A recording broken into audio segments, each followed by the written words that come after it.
Joining me on the phones, GOP political strategist, co-founder, mustreadtexas.com. It's Matt Mackowiak. Matt, good morning. How are you?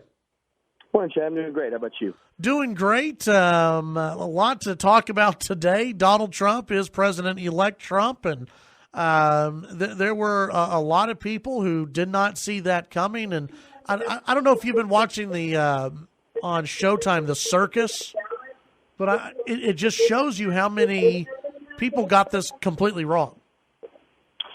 Yeah, and look, I mean, I have to include myself in that without question. I didn't think Trump was going to get blown out. My last prediction had Hillary at 307 electoral votes, and that was based on her basically holding the blue wall holding and then winning Florida and North Carolina. And, of course, Trump really flipped all five of those states, right? And so, it was exactly opposite. But, look, the margin here, first of all, you have to start by saying Trump deserves enormous credit for showing the kind of determination he did to run initially and then to stay in when the going got tough.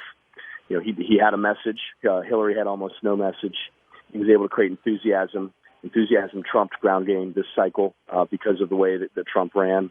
You know, I don't agree with everything he did, but he obviously had a huge victory on Tuesday night. And honestly, because of that, Republicans honestly had a huge victory as well. We have at least 52 U.S. senators, at least 238 House members, 33 governors, the most, I think, in 70 or 80 years. And so a lot of those people, if they were in close races, got pulled over the line by Trump. Now, look, he hurt in some places, too. You know, in Travis County, in Austin, where I live, he got 28% of the vote, and that obviously hurt some down-ballot candidates in Travis County. But at the end of the day, he had a very successful night. This was a pretty shocking outcome, and he was able to tap into the economic anxiety that people feel in a way that Hillary was simply not able to do. You know, there were some on the left who, after the election, said that this was a response against Barack Obama. And even last night on 60 Minutes, Donald Trump said, no, I don't think that's what it was. And I would agree with that. And I want to get your thoughts on it, because if this was just an anti-Obama vote, we tried that with Mitt Romney. Where it was that was the big reason why people were convincing each other to get out. With Hillary Clinton, at the end of her campaign, it became a vote against Donald Trump campaign. Does this show that you can't run just get out and votes against this other person? You've got to have either ideas or be able to fire up a crowd, or you got to have something besides just voting against someone. That's exactly right. You have to create enthusiasm for yourself. Now, on the one hand, I think you can make an argument that Obama ran almost exclusively against Romney. Look, I think there's kind of arguments on both sides of this. At the end of the day, I think here's what matters. Barack Obama has not been a very good president, in my opinion, but he's an outstanding political candidate and an outstanding political athlete.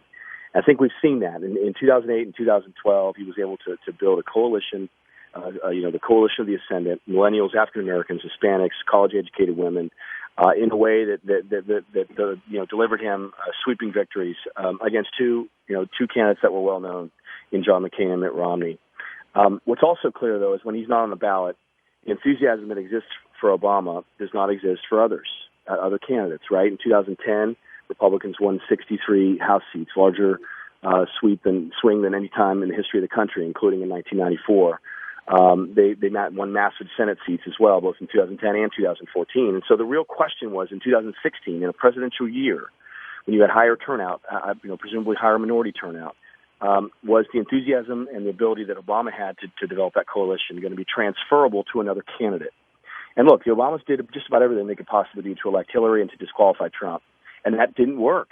Yeah. And that didn't work because Hillary Clinton won 7 million fewer votes than Obama did 4 years ago. Trump effectively won the same vote as Romney. I think he was a few million votes short of that. But Hillary massively underperformed Obama. And so, you were saying, well, this wasn't a vote against Obama, or that was an argument that was being made. Look, I think the environment we're in, where 7 in 10 voters, 70% of the country believe the country's heading in the wrong direction, created a moment where an outsider candidate like Trump could run against the status quo, and Hillary Clinton represents the status quo. So, look, this was a perfect storm. There were 5 or 6 factors that came together. Again, you have to give Trump and his team enormous credit for finding a way to win with a lot of powerful forces really, going in against them constantly, working against them. And so they found a way to win in the Electoral College, but the margin was really pretty narrow. The Electoral College margin was not narrow. But I think if you look at those three blue states, Trump won them by like a total of about 125,000 votes in Michigan, Wisconsin, and Pennsylvania. So that margin was really pretty narrow. Yeah. Him winning Florida the way he did, him winning North Carolina the way he did, that obviously changed the game in terms of the map, and that was something the Clinton campaign was not expecting. Trump campaign announced, or transition team announced over the weekend that Reince Priebus will be chief of staff. What does that mean for Paul Ryan, and what does that mean, I guess, with Trump's relationship with Congress? What do you think that means? Yeah, I agree with Hugh Hewitt, the radio host and conservative sort of thinker, that this was a shrewd move by Trump. Reince Priebus is very well respected in Washington. He does all the elected officials. He understands the Republican Party, and he's trusted within the conservative movement, at least at the leadership level. I understand there's grassroots people out there that are mad at him for one thing or another, but at the end of the day, the RNC quietly did a great job in this campaign, and they didn't brag about it, and they didn't sort of tell people what they were doing, but they built an enormously effective ground game. While the Clinton campaign was bragging about their ground game, the RNC was quietly building theirs. And when you look at the number of contacts that were made in those states that ended up making the difference in North Carolina and Florida, I truly think the RNC helped make the difference. So what does it mean? Look, I think it's a vote of confidence in Ryan. Reince Priebus and Paul Ryan are very, very close.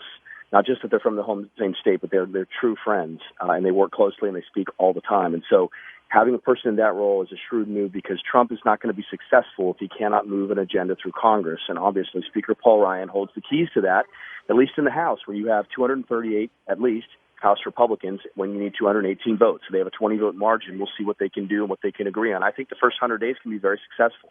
Tax reform, rebuilding the military, repealing Dodd-Frank, repealing Obamacare on 51 votes on reconciliation, and then hopefully passing another bill that would probably require 60 votes to replace it, putting a conservative on the Supreme Court.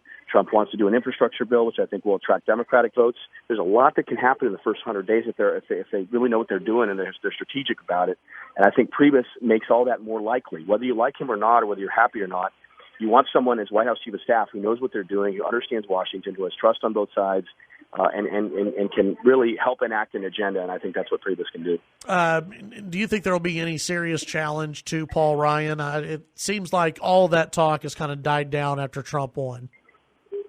I don't. It's possible some Freedom Caucus member like Mark Meadows steps forward and puts his name forward, but at the end of the day, I don't think so. The conference vote within the Republican conference is on Tuesday, tomorrow. Ryan will win that overwhelmingly. The real vote is on January 3rd. That's when the new Congress votes. And that's important because you have to get 218 votes, right? And so if you have 238 Republicans, if 21 don't vote for Ryan, he can't become Speaker. So, there are probably not, almost surely not 21 Republicans in the House Freedom Caucus that would block him at this point. The margin is too great, I think, for them to make that kind of difference. So I think Ryan's safe. I think he should be safe. He has to work with Trump now. He has to be able to pass legislation that can get a majority of Republicans in the House. And I think, again, there's an opportunity for a lot of agreement to move forward on big issues. Matt, what can people find on mustreadtexas.com today, and what are you working on? Yeah, biggest thing is we've got the morning email back up and running after a little bit of a hiatus. I know you've been reading a couple last few days, Chad, and so there's some chatter about special elections for Congress if Michael McCall gets appointed to Homeland Security, which I expect in the next couple of days, and then Jeb Hensarling could potentially get appointed to Treasury in the next 7 to 10 days. So that would open up special elections in both those seats. So we have a story linked to the Texas Tribune of some names that have been floated. Also, some news regarding the border security effort down on the southern border and how Trump's election affects that. You can find all the news, opinion, and columns and sign up for our morning email at mustreadtexas.com. All right, Matt, as always, appreciate your time, and we'll visit with you down the road. Thanks, Chad. Have a great week. Take care. You too. That's Matt Mackowiak.